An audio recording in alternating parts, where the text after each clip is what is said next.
Series కిచెన్కి స్వాగతం.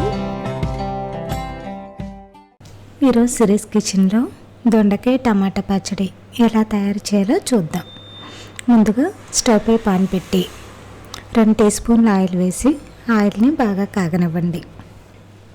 Oil కాగిన తర్వాత 10 పచ్చిమిర్చిని కట్ చేసి ఈ ఆయిల్లో వేసుకుని వేయించుకోవాలి. ఇందులోనే 5-6 వెల్లుల్లి రెమ్మలను వేసుకుని మిర్చిని బాగా వేయించుకోండి. మిర్చి వేగిన తర్వాత వీటిని మిక్సీ జార్లోకి తీసుకుని చల్లారనివ్వండి. ఇప్పుడు అదే పాన్లో 1/2 కిలో దొండకాయలను వేసి అందులోని 1/4 టీ స్పూన్ సాల్ట్ వేసి దొండకాయలని వేయించుకోండి.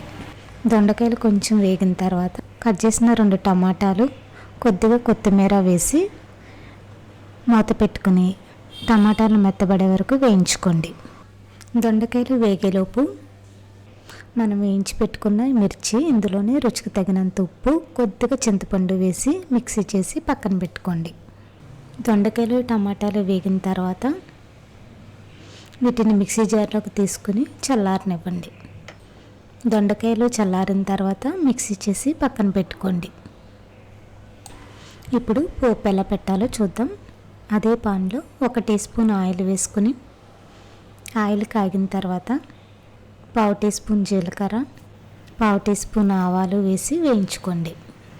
ఈ విధంగా వేగిన తర్వాత ఇందులో 2 కరివేపాకు రెమ్మలు, 2 ఎండుమిర్చి వేసి వేయించుకుని స్టవ్ ఆఫ్ చేసుకోండి.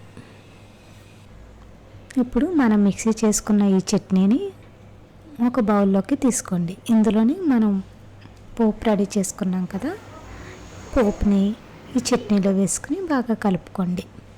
దొండకాయ టమాటా పచ్చడి రెడీ. మరిన్ని వీడియోస్ కోసం సిరీస్ కిచెన్ని సబ్స్క్రైబ్ కాగలరు. ధన్యవాదములు.